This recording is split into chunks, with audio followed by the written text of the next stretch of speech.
నమస్కారం. ఘంటారావానికి స్వాగతం. ముందుగా ప్రధాన అంశాలు.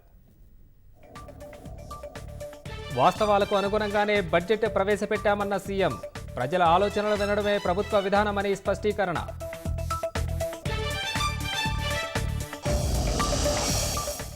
కాళేశ్వరం జలాల కోసం అసెంబ్లీలో నిలదీస్తామన్న కేటీఆర్. ఇప్పటికైనా బీఆర్ఎస్ నేతలు తప్పు ఒప్పుకోవాలన్న కాంగ్రెస్.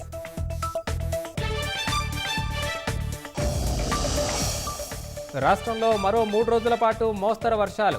పలు జిల్లాల్లో భారీ గాలులతో కూడిన వానలు పడే అవకాశం.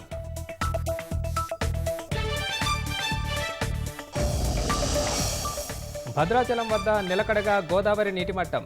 కొనసాగుతున్న మొదటి ప్రమాద హెచ్చరిక.